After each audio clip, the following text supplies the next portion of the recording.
So I'm hearing that Karmelo Anthony is now being charged with first-degree murder.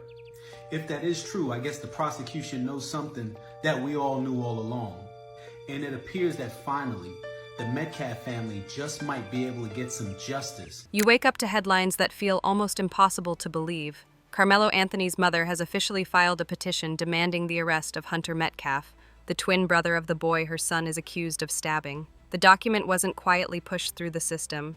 It was loud, deliberate, and public. According to sources close to the courtroom, Karmelo's mother is not just defending her son, she's now accusing the Metcalf family of weaponizing grief to distort the truth. In the petition, she argues that Hunter played a more aggressive role in the events leading up to the stabbing. Her words are direct. Hunter instigated, Hunter provoked, and Hunter must be held accountable. This is the same boy who held his twin brother Austin as he bled out. The same brother who gave a tearful statement to police and stayed silent throughout most of the hearings. Now, he's being painted as the aggressor. In the courtroom, reactions were swift and sharp. Eyewitnesses say members of the Metcalf family were visibly stunned. Austin and Hunter's mother reportedly gripped the edge of the bench so tightly her knuckles went white. Their attorney leaned in for an urgent whisper as murmurs rippled through the gallery. One onlooker was overheard saying, "This just crossed a line." On social media, the backlash was immediate. Thousands of people voiced outrage over what they called a disgusting distraction tactic. One viral post read, "Your son takes a life, and now you want to shift the blame to the only sibling left alive?" Still, some are starting to ask tough questions. Was Hunter simply a witness or a participant? Could this petition force the court to re-examine the altercation in a new light? And if the tables turn, what does that mean for the trial already in motion? Because in a case already drowning in grief, this move just added gasoline to the fire. The courtroom isn't the only place where emotions are spiraling. Now the streets are heating up too. Over the past 48 hours, multiple protests have erupted across Texas high schools as students react to Karmelo Anthony's mother's petition. But what's caught even more attention isn't the protest signs, it's who's leading them. Several videos have surfaced online showing classmates of Hunter Metcalf demanding that people hear Karmelo's side. In one clip, a teenage girl stands on a cafeteria table shouting, "They always show what happened after, but no one talks about what led up to it." Behind her, a banner reads, "Justice means truth for both sides." The clip has over 3 million views on TikTok, and it's split the public right down the middle. Some call it a bold act of critical thinking. Others call it outright disrespect. One student who used to play football with Austin Metcalf told reporters, "It's disgusting. He was killed. Hunter held his brother as he died, and now they're blaming him like he started it?" But this controversy isn't just swirling among students. Parents are now stepping in too. PTA groups from multiple districts have released statements condemning the petition. One letter reads, "Weaponizing the justice system against a grieving teenager is not advocacy, it's cruelty." Still, there are whispers in private that suggest some staff and students do believe Hunter may have said something that sparked the escalation. But if so, is that enough to justify an arrest? Or is this all just a strategic distraction by Karmelo's legal team? And now people are wondering, if public opinion starts shifting in Karmelo's favor, could Hunter Metcalf really face charges of his own? And if that happens, what does justice even look like anymore? The petition itself is only a few days old, but already it's created waves no one expected. Karmelo Anthony's mother launched it under a bold headline,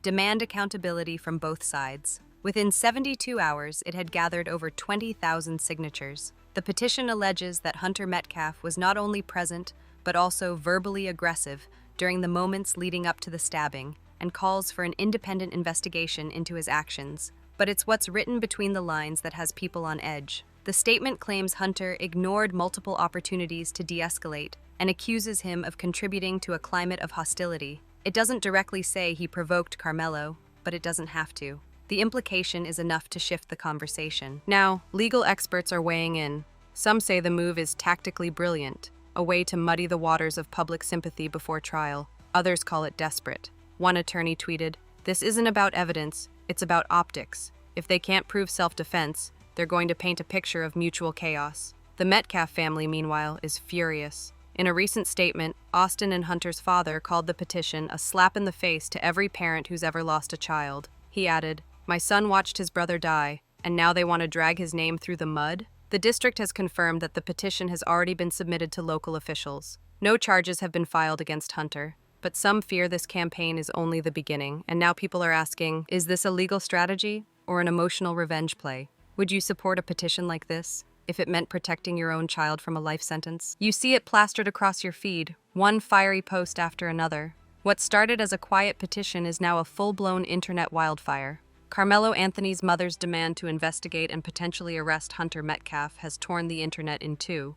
Supporters of Karmelo claim this is long overdue. They argue that no one has questioned Hunter's role in the altercation, that the focus has been one-sided, and this petition is a step toward fairness. Posts under the hashtag #JusticeForKarmelo say things like, "Why isn't anyone asking why Hunter was involved?" and "They're protecting him just because he's the victim's brother." But the Metcalf side isn't silent either. In fact, they're louder than ever. A video of Hunter, standing silently in court during one of the early hearings, has resurfaced. In it, he's visibly trembling as the judge reads the charges against Karmelo. One top comment reads, "This is the boy who held his dying brother, and now they want him in handcuffs?" Public reaction has become volatile. Local school boards are reportedly fielding angry calls from both sides. One parent claimed their daughter, who was on the track team, received threats after being listed as a witness. The school district has now issued a security statement urging calm and discouraging harassment. At the center of it all sits the petition, now well past 50,000 signatures. No judge has acted on it, no charges have been filed. But the narrative has shifted. Karmelo's defense team is reportedly planning to reference the petition as part of their argument that the situation was more complex than it first appeared.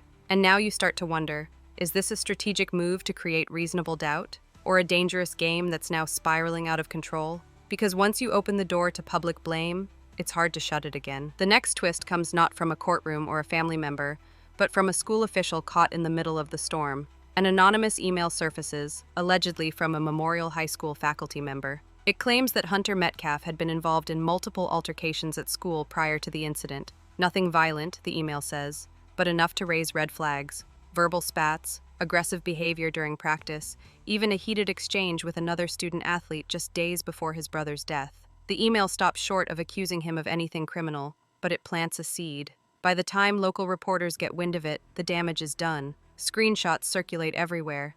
Twitter, TikTok, Reddit threads loaded with speculation. Suddenly, the clean-cut image of the grieving brother is being picked apart. Commenters start asking, was Hunter just a witness, or something more? Karmelo Anthony's legal team jumps on the opportunity. In a leaked pretrial document, they hint that the broader environment of hostility may have contributed to the escalation that day, and without saying it outright, they imply that Hunter's presence, his actions, should be scrutinized just as much as Karmelo's. The Metcalf family is reportedly devastated. In an emotional statement, Austin and Hunter's mother pleads, "Our surviving son is not on trial. He held his twin brother as he died. How dare they try to twist that into a weapon?" The courtroom hasn't even reached opening arguments, and already it's being flooded with narratives, screenshots, and blurred truths. And now people are asking, when does defense strategy cross the line into character assassination? And if the case shifts from evidence to emotional manipulation, will the truth get drowned in the noise? Because sometimes, the court of public opinion moves faster and hits harder than any judge ever could. You open your phone and see it, a viral clip with nearly 2 million views in just 12 hours. It's grainy, filmed from the back of the courtroom, but clear enough to spark a firestorm. In the video, Karmelo Anthony's mother can be seen standing just outside the courtroom doors, angrily confronting a reporter. Her voice, strained and emotional, cuts through the hallway noise. "Why aren't you asking about Hunter? Why is my son the only one with his name in headlines?" The video ends with her being pulled away by security, but not before adding, "If Hunter doesn't get charged, system failed twice." And just like that, the internet explodes. #Justice for Austin trends again, but this time it's clashing with a new wave. Investigate Hunter. Thousands begin demanding a deeper look into Hunter Metcalf's involvement, if not legally, then publicly. Conspiracy theories spiral, claims of school favoritism, tampered evidence, and rumors that the Metcalfs have powerful connections shielding Hunter from scrutiny. The petition launched by Karmelo's mom is now picking up steam. In just 48 hours, it's passed 70,000 signatures. On the surface, it demands transparency, but critics say it feels more like retaliation. Meanwhile, legal analysts are beginning to worry. They warn that the courtroom is turning into a spectacle, and the line between justice and vengeance is starting to blur. Karmelo's legal team claims this isn't about guilt tripping, it's about fairness. But the optics tell a different story. One grieving family is now accused of protecting a potential witness from deeper questioning. The other is accused of trying to deflect blame by stirring chaos. And here's the part that has everyone torn. If the judge actually considers reviewing Hunter's involvement, would that open the door to justice? Or would it derail a case that's already hanging by a thread? Where do you draw the line between uncovering truth and weaponizing grief? You check the latest docket update, expecting more of the same, another rescheduling, another procedural delay, but instead you're hit with a shock. The judge has officially ordered a hearing to review whether Hunter Metcalf's role should be examined more closely. It's not a criminal indictment, but it's the closest it's ever come. Court insiders say the decision came after mounting public pressure, specifically citing the viral petition started by Karmelo Anthony's mother and the thousands of emails sent to the courthouse in under a week. While the legal threshold hasn't been met to press charges, the court is now allowing limited testimony regarding Hunter's involvement in the minutes leading up to the fatal stabbing, and this changes everything. Suddenly, Hunter, once seen as simply the surviving twin, the grieving brother, is now being framed by some as a potential catalyst. Defense attorneys hint that his confrontation with Karmelo before the incident may show provocation, which they argue is relevant to their self-defense claim, but prosecutors call the move a desperate distraction tactic, saying there's no evidence Hunter acted unlawfully. Hunter's own family is furious. In a rare public statement, Austin and Hunter's father called the latest legal maneuver a disgraceful attack on a child still mourning his twin. The statement ends with one line that's now being quoted everywhere: "We lost a son, and now they want to vilify the one we have left." Meanwhile, Karmelo's supporters say this was inevitable.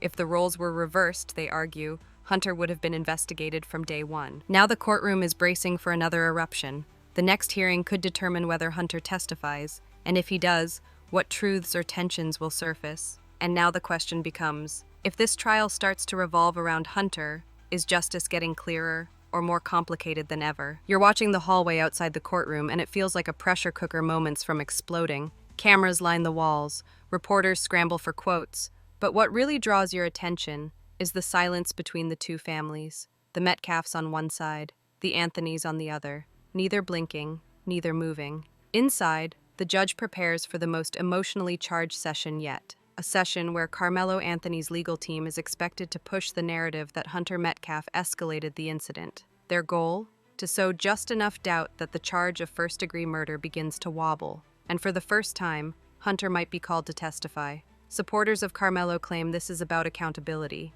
They say the story the public heard at first, that Karmelo simply attacked unprovoked, left out key context, including prior tensions and alleged harassment. They argue Hunter's behavior matters, that ignoring it is ignoring half the truth. But the Metcalf family is calling this strategy a betrayal of decency. To them, it's simple. One son is dead, and the other is being dragged into a public crossfire he never asked for. In private court filings, their attorneys argue that no amount of provocation ever justified bringing a weapon to a high school track meet. No insult, no confrontation, no disagreement should have ended in bloodshed. Meanwhile, BLM activists continue to show up in support of Karmelo, some holding signs that read, "Try the system, not the child." Their presence fuels both compassion and controversy, and makes every court date a national flashpoint. Now all eyes are on the bench. The judge's next ruling could determine whether this trial narrows in on justice or spirals into a public feud between two grieving families. And in a case already so fragile, you're left to wonder, when grief, race, and law collide, who decides which pain gets to speak and which one gets silenced?